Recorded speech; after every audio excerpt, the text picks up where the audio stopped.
Well, I'm really excited to announce our speaker this morning, because when we first started Apex Protection Project and we're working with the director Julia Huffman to help raise awareness for her film Medicine of the Wolf, Rachel became on my radar. I'm not quite sure how to phrase that better, but she was all of a sudden on my radar, and I started figuring out who she was. She has probably, I would say to my knowledge, the largest, most successful and popular wolf blog in the world. And she writes every day on really important wolf subjects and covers the gamut. And she really kind of rocked my world personally. And something that she did was she does tweet storms. And I had never heard of a tweet storm. And do any of you know what that is? So when, one of the quickest ways to reach the government in a kind of like an emergency, rather than writing a letter or sending an email, is if you're on Twitter. You can bombard your Congress people with tweets, telling them what you want in that moment, right before a law is passed, right before something hits the floor that you want to comment on. And so she would blast, she would announce these tweet storms and get everybody in the country essentially tweeting during the day, so that their people were just getting these bombardment of tweets. And I thought, God, this is genius. So I contacted her. And that's how our friendship was born. We started working together on tweet storms, and I have always just been a huge fan of Rachel's. And now that I've given you my personal anecdote, I would formally like to introduce this woman to you. Her name is Rachel Tilseth, and she has wolves of Douglas County, Wisconsin. And that is her blog and her website and the program that she runs. She's an educator, an artist, and freelance writer living in northwestern Wisconsin, whose interests in nature, specifically wolves, led her to advocate for wolves and wildlife. In 2011, as wolves in the Great Lakes region were being delisted, and Wisconsin Legislation Act 169 enacted a trophy hunt on wolves, Rachel hit the ground running. She founded the blog and social media network, Wolves of Douglas County, Wisconsin, to bring education and awareness to Wisconsin's wild wolf. She began speaking out against wolf trophy hunts and is active in working to ban wolf hounding in Wisconsin. Wisconsin is the only state that allows the barbaric use of dogs to track and trail wolves in a trophy hunt. Rachel worked with Senator Fred Risser on legislation to remove dogs from the wolf hunt. Unfortunately, the bill never left the committee. Rachel garnered the support of the press and kept up the pressure to hold Wisconsin DNR accountable for allowing the barbaric practice of wolf hounding on an endangered species. Tilseth is working to get legislation up and going to ban the use of dogs to hunt wolves in Wisconsin. And that is pretty powerful stuff. I don't know if many of us are aware that Wisconsin allows dogs to do this. So the fact that she's undertaking this and really trying to raise awareness of it and fight it is pretty astounding. So, with no more ado, Rachel Tilseth.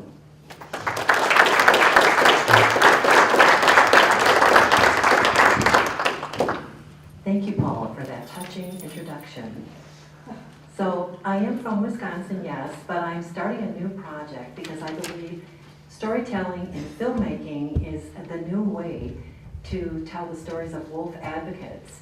So I'm working with a couple of people and producers, and we're going to tell the Yellowstone story. And as you can see here, it's called Inside the Heart of Wolf Advocacy. And we're going to start with the Yellowstone story. So we're going to go ahead and do a little promo here that I put together about the film. The song was donated by a wolf advocate, which makes it very special. Standing in the cold, I saw you running through the trees as the first snow fell. My name is Ilona. I study wolves and write about wolves, and I'm also an advocate for wolves. When I came out here, the Endangered Species Act was protecting these wolves as an experimental population. They had been reintroduced, and I was learning about wolves by watching them at that time every single day for several years. And then in 2009, the first hunts, the wolves were delisted to Montana and Idaho, and wolf hunting became legal in Montana. And I immediately became an advocate to lobby actually to protect wolves both in Montana and along the border of Yellowstone.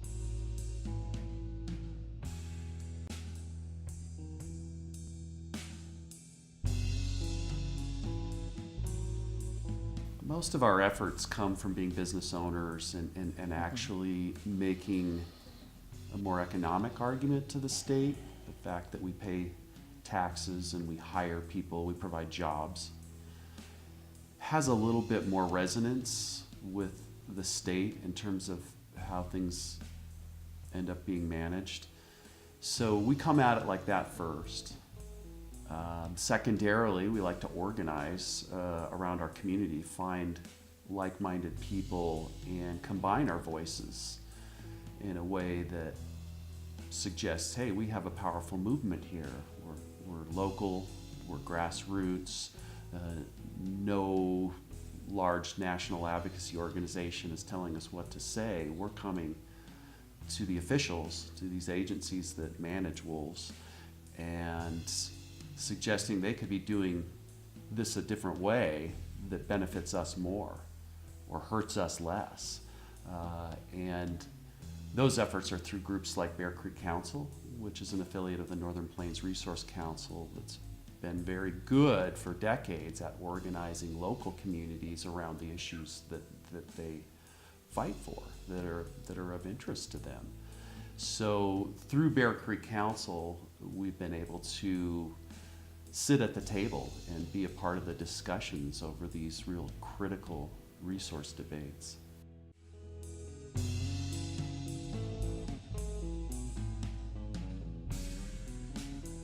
Wolves have changed our community and really kind of added to our community, because early on, so many people in our community were really anti-wolf and in a lot of ways anti-wildlife, unless they can shoot them and kill them or make money off of hunting them.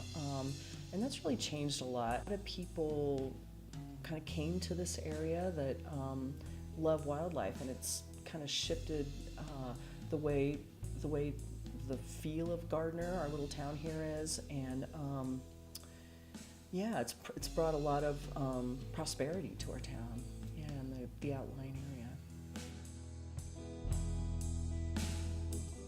I feel like wolves are embodiments of wilderness, really, that they are such a quintessential wild animal that they capture our fascination, our imagination, and through pursuing, say, wolf watching in Yellowstone, people are able to kind of pass through this portal into the wilderness, what it's like to be a wild animal, just through their own fascination for wolves.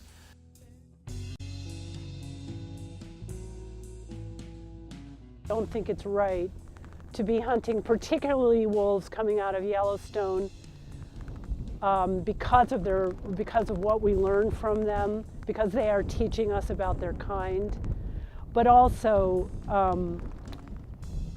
it doesn't seem right for our ecosystem. The wolves are an integral part of this ecology, and so I had to become active, and I did.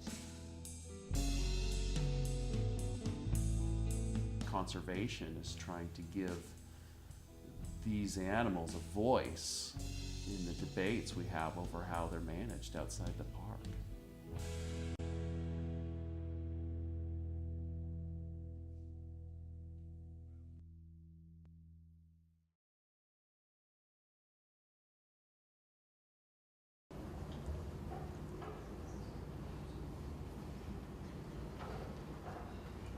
So that's the trailer.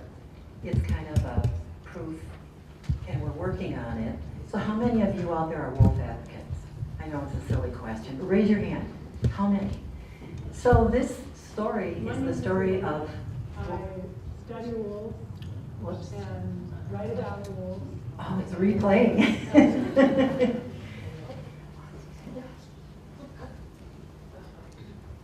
We're good? Okay. So I thought, why not tell the story of the advocates that are working, to preserve the legacy of wolves? And that's all of us. We're working on this. So I thought the best way to start is with the Yellowstone story. And the song was by Joe D. Bendetti, and he's a wolf advocate from way back that I've known for a while. And he's a musician as well. And so I heard this song a couple years ago, and I said, hey, can I use your song? And he's like, yeah. So he's a very good. We can play later on, we have the whole song we can play, we just have parts of it. So the film you saw, the wolves in there, was provided by the National Park Service. We have to give them credit. That was Dr. Nathan Barley and Linda Thurston and Alona Popper, and they were in this trailer. But we have more people in their interviews to come. We have Mark Cook, Wolves of the Rockies. Where is he? Back there he is. We're gonna be interviewing him. We have Rick Van Cloo, he's an author, and he has several books out, and we're gonna interview him. We've got Kira Cassidy scheduled, and more. So, I want to give a big shout out to Plan B, Yeti, for all their work and how they've helped with the film.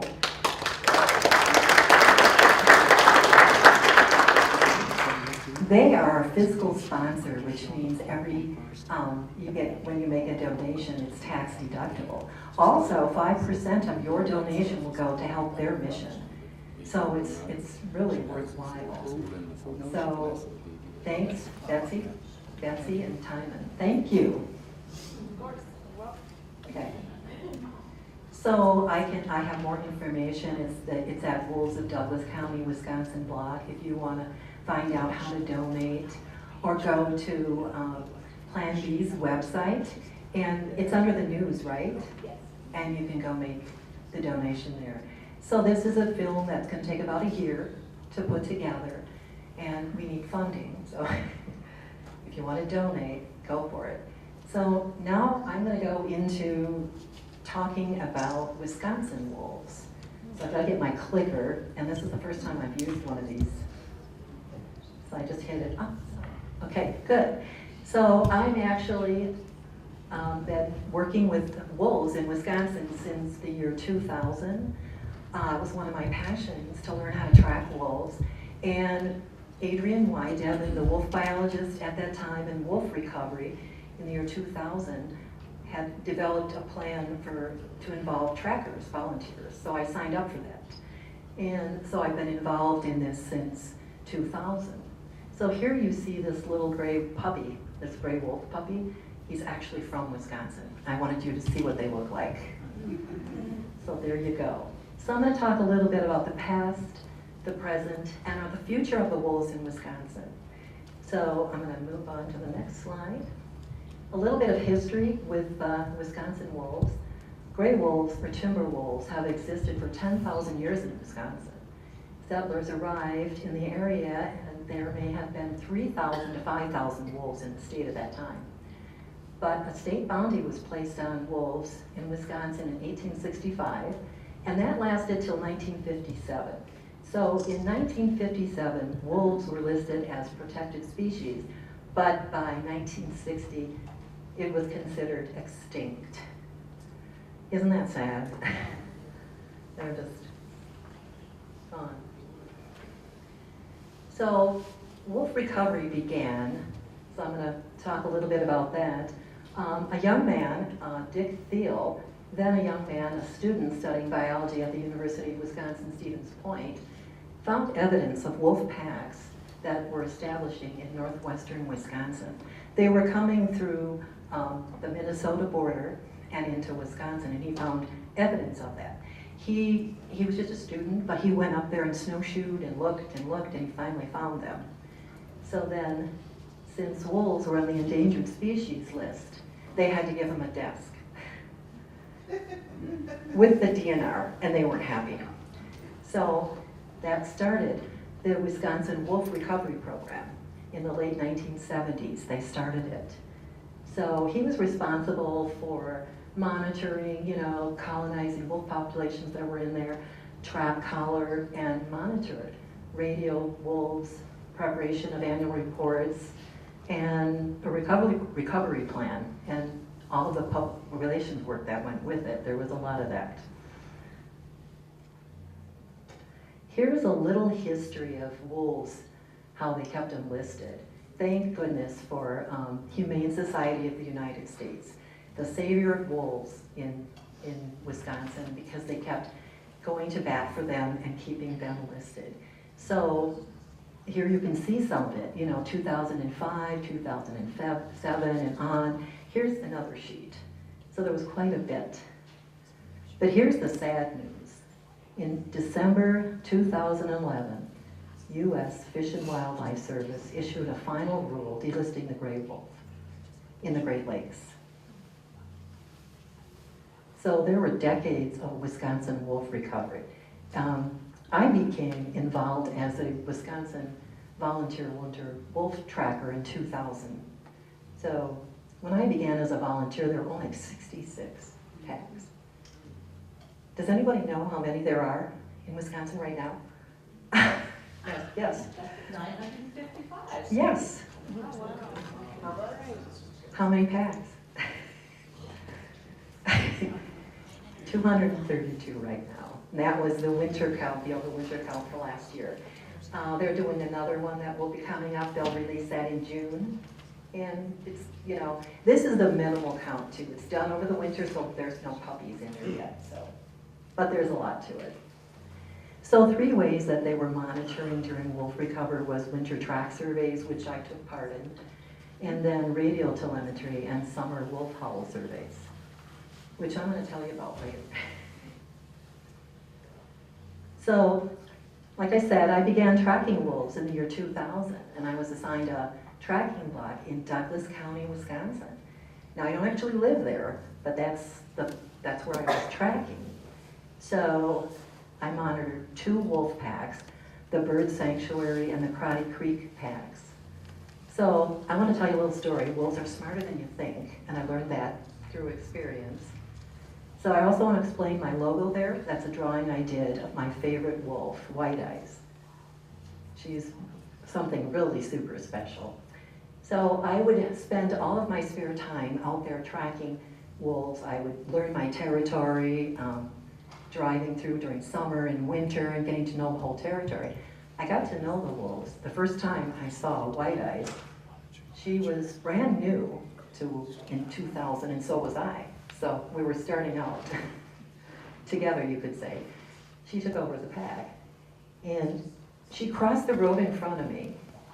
What I noticed about her when she stopped and turned and looked at me was the beautiful white fur around her eyes, so I named her White Eyes. Sadly, though, in 2009, she was hit by a car. So this is dedicated to her. Something like 9 years of wolf packs, puppies. She was really good. It's kind of hard to talk about her. I have a lot of emotion with her. She's my favorite. But here's the story. I basically would go and during the summer do some howl surveys. And that's what we would do during the summer. And I would go in July and then maybe in October. So they would always howl back. Like I'd stop my car at the entrance of the woods, get out, and howl. We'd howl. They'd howl back. There were times when I would hear White Eyes knocking her puppies over so they couldn't come to me. Very special. Yeah, so one summer, I think it was maybe in 2003, and I had really got to know them and they got to know me. I was out howling in this thicket. Now, something you have to know, this was a small territory. So it was only 24 square miles, so a small territory with maybe 5 wolves tops. So they could not afford to leave a babysitter like they generally do. So they stashed their puppies like in scrub brushes, and then they went off hunting. Well, I did a howl. The puppies howl back. And that is one of the things I learned as a tracker that Adrian Wydem taught us when we had to take our courses and everything. Do no harm. And I was looking down, oh, there's the puppies. I'm in trouble now. So they held back, and I moved off and left. But first I named them Salt and Pepper, because one was light colored, like her mom. The other one was dark colored, like her father. He was a black wolf. So I got in my car and I left him alone. So then something like a year later, I went to do some more howl surveys. And in the summer, the next year, she didn't respond. Did another one, no response. I began to worry, like, what happened? Where's her family? Finally, I was up there with my son, and I said, why don't you howl? He howled. They howled back. So what do you think was going on? She was mad at me. So that's why I say, they are smarter than you think. Right away I went, oh, I'm not a babysitter. I need to leave them alone. So it took a while, but I got the trust back where they, when I howl, they would howl back. So that's my story of White Eyes, And it was, when I get further into the stories, it was very hard when the wolf hunt began, because knowing that they were in jeopardy. These pups that I've gotten to know. So there's, like I said, right now, here's what it looks like. I'm in the very top there, northwest Douglas County. Look at all those packs of wolves we have up there right now. Those little circles represent them. So that's Douglas County, and this is what they have. And like we said, there's 955 wolves. And there are 232 packs. They're spread out through Wisconsin right there, the northern forest, and then the central forest. So we have wolves. We have wolves in Wisconsin. Here is a track from 2018. I just went out there the beginning of March, and right away found some wolf scat and a wolf track. Now, I don't think this is supposed to play. I was going to show you what wolves look like, but I think I have a technical problem here. There's supposed to be a video here. Well, anyone wants to see what they look like, I'll pull it up on my iPad and show you that. So this is a Wisconsin wolf from the very northern forest, from Red Cliff Biologist. That's the Red Cliff Reservation. So here we go. Here's the sad part, okay? The hunt begins, Wisconsin begins barbaric wolf hunting. And so in April 2012, they enacted this legislation to mandate hunting of wolves. That the DNR did not have a say in it, had a choice. The legislators said it's mandated to hunt them. That's the thing people need to understand is the legislators made law. It's a law. It's mandated. So I can't emphasize that enough. That's why it's very important that we keep in contact and do those tweet storms. Let them know, hey, you can't do this. So if they become delisted tomorrow, it's mandated that they be hunted. And the DNR is in charge of that. They have to go in and have a hunt and do a quota. They don't get a choice. So that is not good. So, I think I said that. Okay, so this is from my page. This is how they hunt them. Wisconsin is the only state that does this. They allow this. They used dogs, packs of dogs, to trail and track wolves. So here you see some wolf hunters. So they quite literally throw dogs to wolves. This isn't good. So that's on my website. So it's really the dark years. And to me, I think it's backwards thinking, because I was in shock when after working with wolf recovery from 2000 to 2011, and they came up with this hunt, I was in shock. I was like, you're kidding me. Are you serious? Are we gonna actually go out and do this? Are we really gonna hunt these wolves? They were just on the endangered, we didn't do this to the eagle. What's wrong with this? We didn't go into education, didn't go into working with the public. And not only that, they just took away all transparency. When we would have meetings about the populations and looking at the results of the winter monitoring, we would have, a big map up there, and Adrian Wydeven, the head wolf biologist, he would put all these stickies up there, representing five wolves found in this pack over here, so it was full. And we had all that going on, but then that all changed with the hunt. So they were allowed to be tracked, shot with guns and arrows, ran down with domestic dogs, and they only used the dogs in 2013 and 2014 because we had a suit going on. We had a lawsuit, but we lost that, sadly. And so in 2013 was the first year that they actually went out and did this, used the dogs, in 2014. So I kept busy garnering the press, keeping the attention on this, because I thought this is horrible. And my first interview with the use of dogs, I'm a teacher, and I'm retired, so I substitute teach. Raise your hand if you do that. Aha, okay, so you know. So I was in there, and my students, I think it was in 5th grade, were in art class, so I had a break. Towards the end of the break, I got a phone call from Chuck Gurenbach from Wisconsin Public Radio. Can you talk? Because I was waiting for this because this was the first time they were running the dogs, so this was the very first interview on it. I said, yeah, I guess so. And he said, 2 wolves were just taken by the use of dogs, were killed. And I was like, my mind went, what? Oh my God, oh no. And then I said, Rachel, pull it together. Do the interview. And I did. And he asked me, do you trust the DNR? I said, no.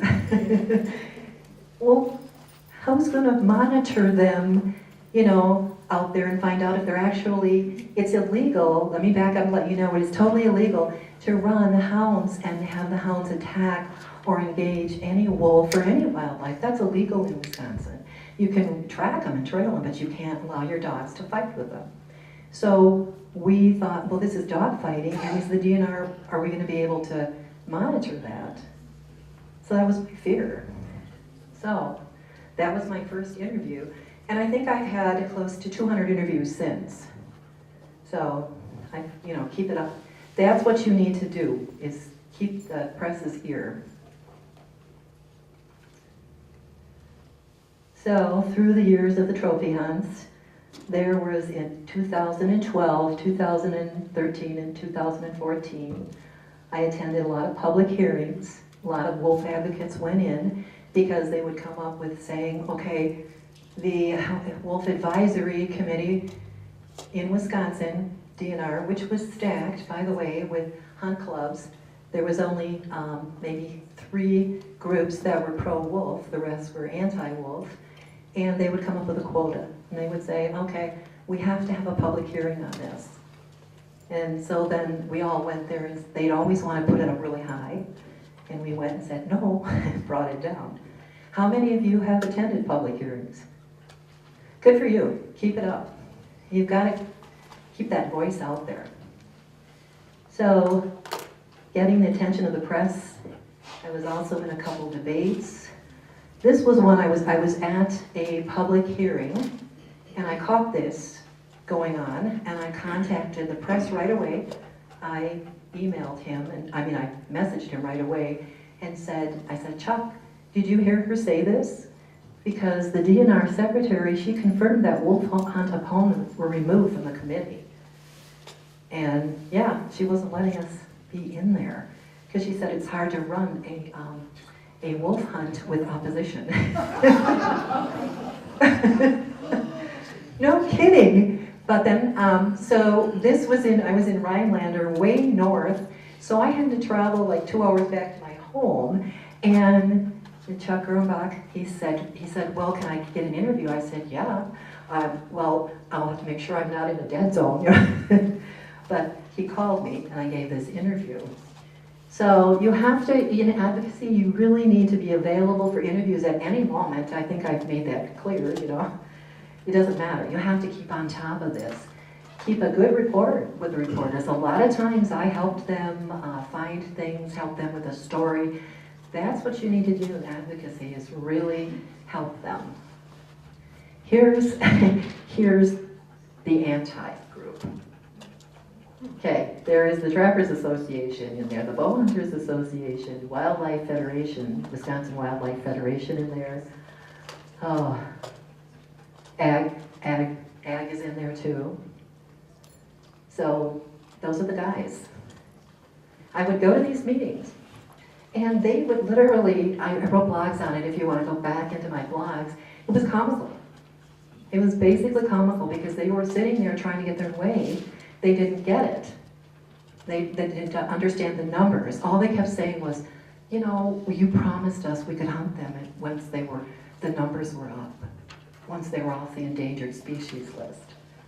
And my mouth dropped, like, you're kidding, you're really saying that? That's why we recovered wolves, so you can hunt them? So it's important to watch these guys, listen to them, listen to what they're saying, you know. So I participated in a focus group where we gave our input on how to develop a survey. The DNR wanted to develop a survey. So my biggest thing was, don't, you know, put out the word harvest in there. That's going to tell people it's okay to hunt them. So we made them remove that. So you can see the results here. More, you know, they're in favor of keeping the population the way it was, Wisconsin residents. And some other things I found out, I track in Douglas County, and it has the highest density of wolves, and people living there, and they like wolves, except for a few fringe hunters or the politicians. We know how they are, right, in their rhetoric. You have to keep on top of that. Dispel the, you know, those myths, tell, you know I do a summer class with kids about wolves, and the biggest thing the kids, they tell, and I say, what do you know about wolves? They eat all the deer. Then when they find out that it's only 6% in a given year, a population that they take of the white-tailed deer, they're shocked. Well, you're just saying that, you know, they don't believe it. So here's Peter David of Great Lakes Fish and Wildlife, the Native American person talking, and I'm over there. Then I have a trapper next to me, and then a young man that's a hounder. The hounder that ran his dogs, he was actually quite nice. You know, he seemed really nice. So he was, and then there's a DNR warden. He's the head chief warden now.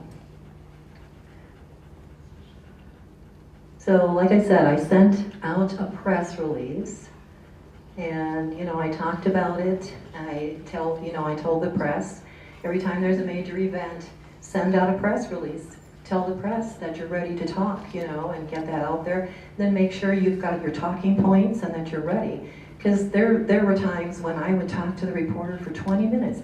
I'd get one line. Just one line. So you have to make sure you have your talking points. You know.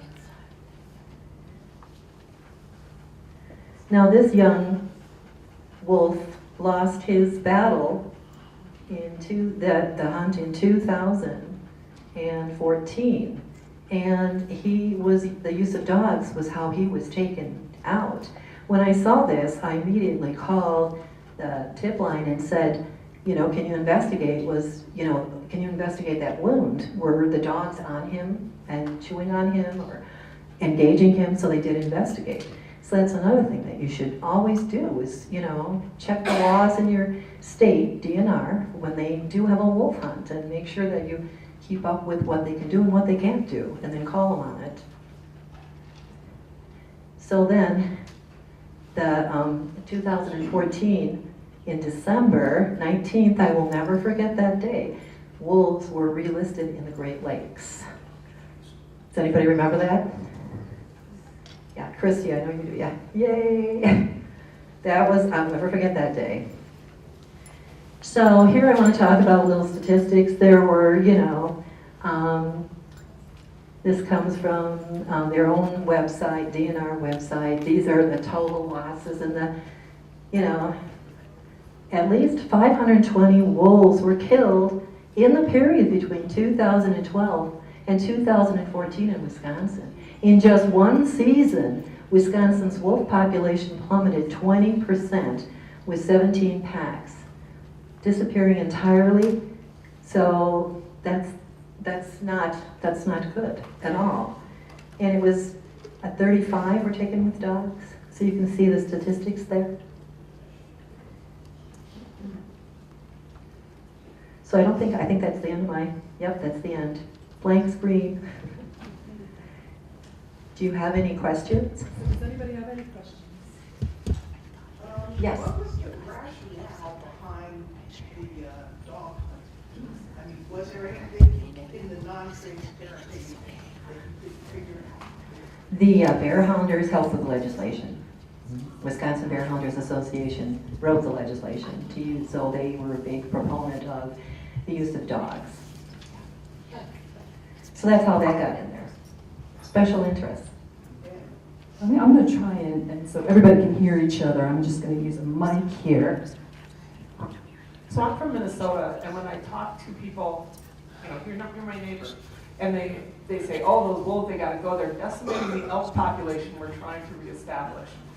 What's the story between them? I mean, obviously there's a relationship there, but are they decimating the population? No.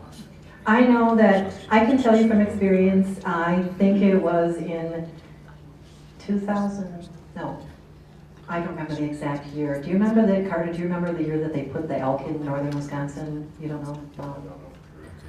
Well, anyway, then that they had, before the wolves, before the wolves, they put them in there, the recovery.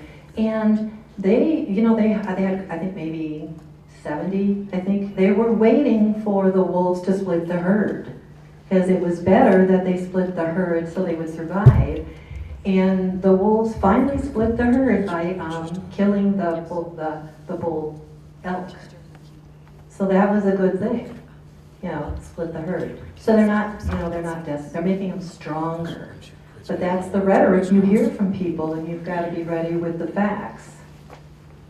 And so right now Wisconsin's opening up an elk hunt. They got one herd in Clam Lake. I think it's 120 individuals, and they're, so there goes the wolf's dinner. Anyone else have a question?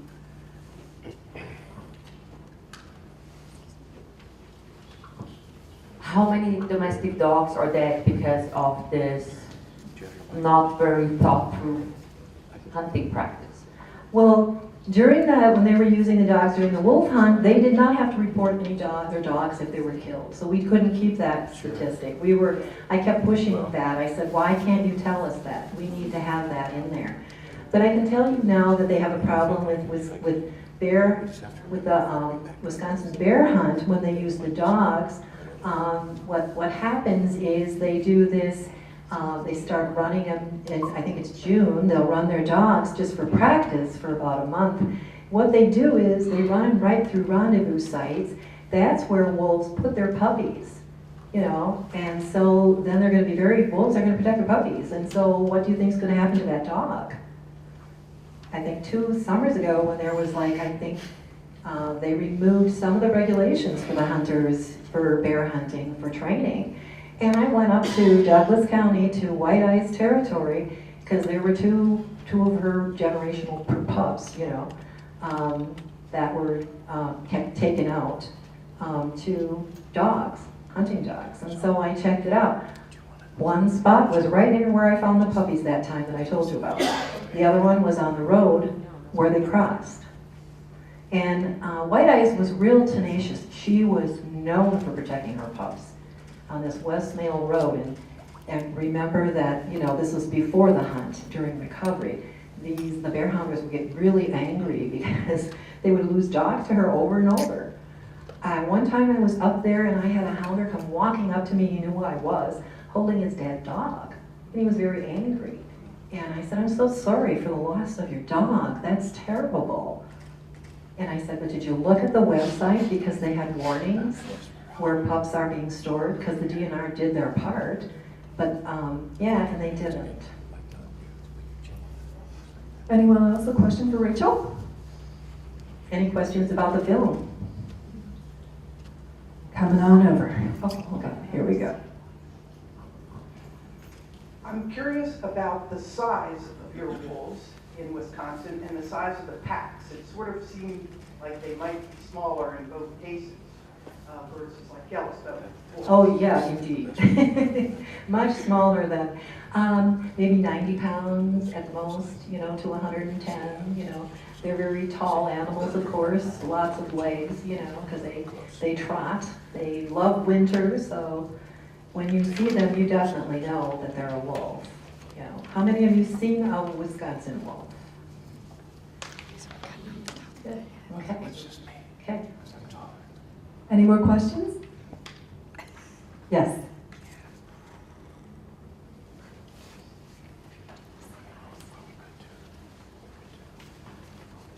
What breeds of dogs do they use to within the hounds? What breeds are used specifically for running fast enough to chase these wolves?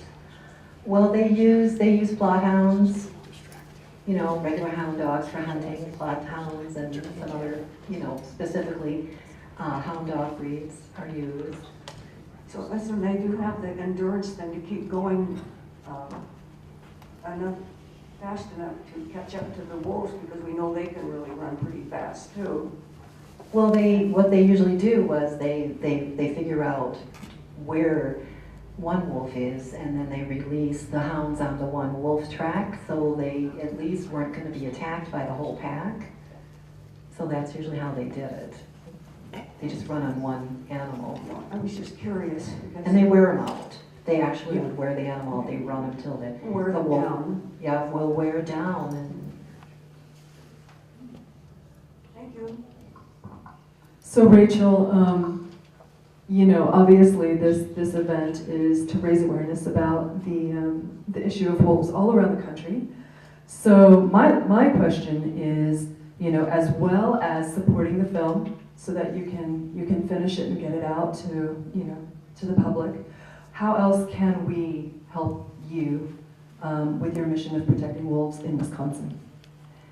well, recently they tried to put a rider in the ominous bill, the spending bill, and because of you, they didn't put it in because everybody called their legislators. And I think that's what people need to keep doing is keep up the pressure on the politicians, and that helps a lot, helps us.